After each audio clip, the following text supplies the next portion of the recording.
Hi, good morning.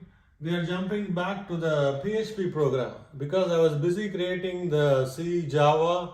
Then suddenly I remembered I created only a few videos on PHP. So I'm going to create a lot this week. Loops. Here we're going to talk about how to use the loops in PHP programming. We have seen in C, Java, other languages. It's similar concept, but some syntax may be different. What is a loop? If you want to execute a set of code repeatedly, instead of putting in 10 places, you can use one loop. Here PHP provides 4 kinds of loops. While, do while, same as the C language Java. Here for, same as C language Java. There is one special here called for each. I'm going to give an example for each of them. So while loop means while a condition is true, execute a bunch of code. Do while is do this first and then check the condition, meaning first time it will be executed whatever is in the curly braces and then check the condition and loop if the condition is met. For is for 1000 times do this. That's what for loop. For each do this specific number of times for arrays. This is general for. Let's see the example. See the PHP tags. It's a PHP program. In PHP, we define variable as putting a dollar in front.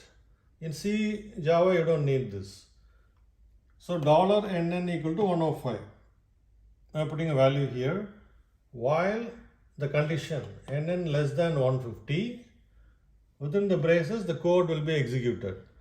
I'm putting nn equal to add 20 to nn. And echo is print the number. This is for next line, br, that's a tag, HTML tag. Most of the time the PHP programs are inside a HTML program, it's part of the HTML program.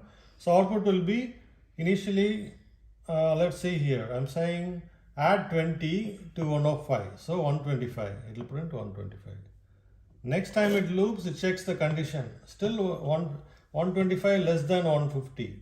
So it's going to execute one more and add 20 is 145. It will print 145. Next time it will go and check 145 plus 20 is 165, which is greater. So it will exit out of the loop. That's what it shows here. This is for a while loop. Example for a while loop. Let's jump on to the do while loop. Sometimes in program situations, you may want to execute once and then based on the condition do other times. So at least once the condition is true, this will be executed. Similar kind of program, I'm assigning 215 to variable, subtracting 50 from here and putting a condition. When greater than 0, keep doing this. So initially it will be 215 subtract 50, 165. Next time it goes 165 greater than 0, yes. Then 115, 65, 15. Then when you subtract 50 from 15, negative, it will exit out of the loop. So it prints all these values. So both are similar, but one difference. Let's jump to the for loop. This is most widely used worldwide in almost every program. It's the simplest usage of a loop in any language. Number of times execute a code, a bunch of code. So this is the PHP tags for $t is 20. This is the initial value. It has 3 parts. See the column. First I initialize a value, check the condition, increment the value. So $t 20, $t less than 23, yes. And then add one more to that and then print it. So initially it will be 20, 21, 22. Plus means it's a directive to add number, add 1 to the variable. That's the example for simple for. Now there is another variation of for called for each for the array elements. What is an array? Array is a string of elements. It can be integer array too. Let's see here. I put the code here for each. $train equal to array of 2 elements. Cargo, passenger. So this array has 2 elements and the array is called train. For each $train as $name, print the $name.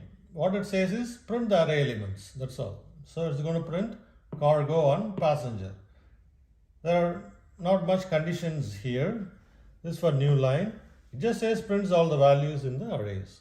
So here we talked about the PHP, how to do loops. We'll jump into next topic next time, next video. Thanks for watching.